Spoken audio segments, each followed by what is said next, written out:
नमस्कार। मैं डी के राज स्वागत करता हूं आप सभी का अपने YouTube चैनल में। और मैं आपको आज फिर एक अच्छी जानकारी देने जा रहा हूं।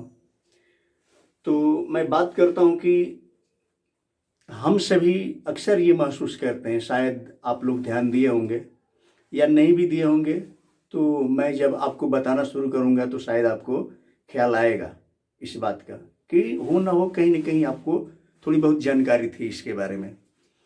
तो मैं बात कर रहा हूं कि जब हम लोग गर्मी के दिनों में रात्रि के समय जब अपने घर से बाहर या खुले आसमान में या छतों पर यानी घर के ऊपर छत पर जब सोते हैं तो सुबह नींद जब खुलती है अक्सर ये हम पाते हैं कि हमारे कपड़े, बिछावन या फिर हमारे बाल, सिर के जो बाल हैं वो लगभग भीगे हुए से रहते हैं, भीगे रहते हैं। आश्चर्य है जबकि रात में वर्षा हो ही नहीं रहती है, फिर भी क्यों भीगे रहते हैं।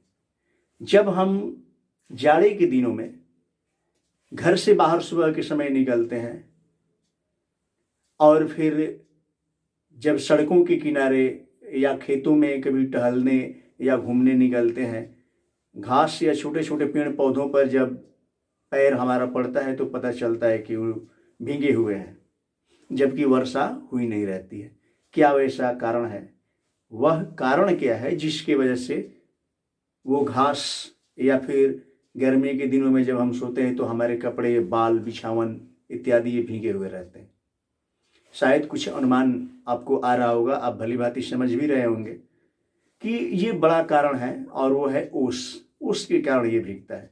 हम लोग कहते हैं कि रात्रि के समय ओस गिरा, ओस गिरने के कारण कपड़े या बाल या फिर घास या पेड़ के जो पत्तियां होती है पेड़ पौधों की वो भीगे रहते हैं। सच यही है कि हम बचपन से ये सुनते आए हैं कि ओस गिरता है, जबकि हकीकत यह है कि ओस गिरता नहीं है। जी हाँ, ओस गिरता नहीं है। हालांकि ये सही है कि ओस के कारण ही वो कपड़े भीगते हैं, बाल भीगते हैं, बिछावन भीगते हैं या फिर घास फूस या पेड़ों की पत्तियां भीगती है, ओस के कारण ही भीगती है, लेकिन ओस गिरता नहीं है। अब आश्चर्य है कि भाई गिरता नहीं है तो फिर भीगता कैसे है? तो ओस नहीं गिरता है, इसका मतलब मैं आपको क्लियर बता रहा हूं कि नहीं गिरता है कैसे, या ओस कहते किसको है ये हम लोग जानेंगे। ठीक है, तो सबसे पहले मैं आपको बता रहा हूं, चूंकि हम लोग ओस के बारे में ही जान रहे हैं, ओस के बारे में अध्ययन कर रहे हैं, इसलिए मैं आपको गहन रूप से बता रहा हूं उसके बारे में। सबसे बड़ा कारण कि जब वायुमंडल में, ये तो हम लोग जानते हैं कि वायुमंडल में सदैव ही जलवाष्प या भाप बना रहता है, सदैव उपस्थित रहता है।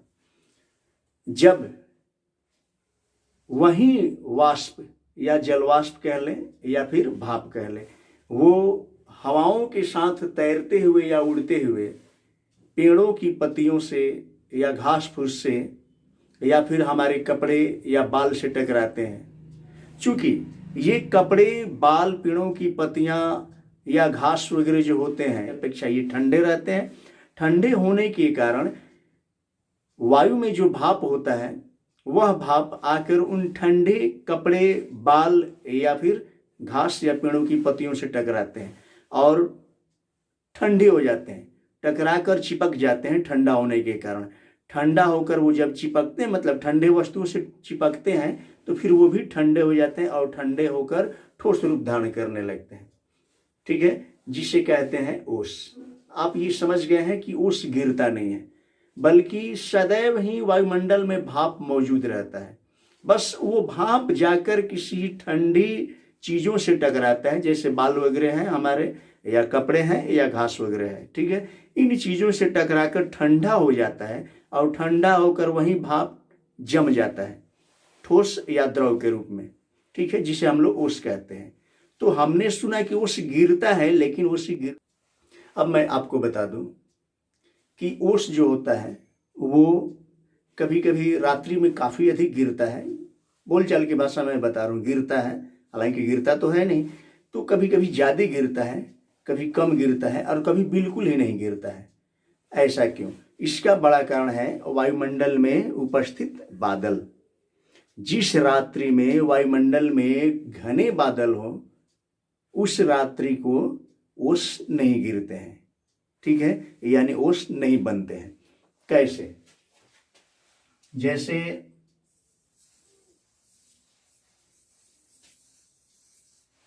मैंने एक अनबना सा चित्र बना दिया, हम लोग इसको कह देते हैं बादल, ठीक है, यह है बादल।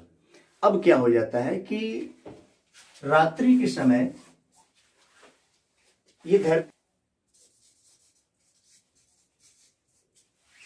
ठीक है, धरती जो होता है रात्रि के समय कुछ ज्यादा ही ठंडी हो गई रहती है।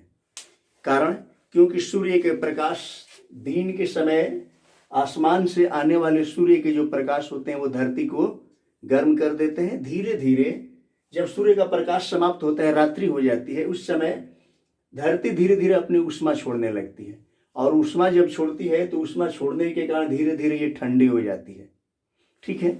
अब यहाँ पर परिवर्तन क्या हो जाता है कि जब ये ऊष्मा छोड़ रही होती है तो ये ऊष्मा वायुमंडल में चला जाता है, और वायुमंडल बादल जो हैं वो बादल क्या करते हैं कि ऊष्मा को बहुत ऊपर जाने नहीं देते हैं, बल्कि रोक लेते हैं, इसको आसमान में जाने नहीं देते हैं, रोके रखते हैं।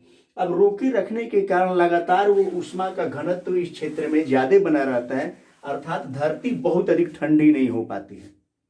धरती बहुत अधिक ठंडी नहीं हो पाती है, अर्थात धरती के पास पाए जाने वाले पेड़ पौधे या जो वातावरण होता है वो भी गर्म रहता है, ठीक है, जिसके कारण हर वस्तु ही गर्म रहती है। अतः वायुमंडल में जो भाप रहते हैं उन गर्म वस्तुओं से टकराकर और गर्म ही रह जाते हैं, ठंडे नहीं हो पाते हैं।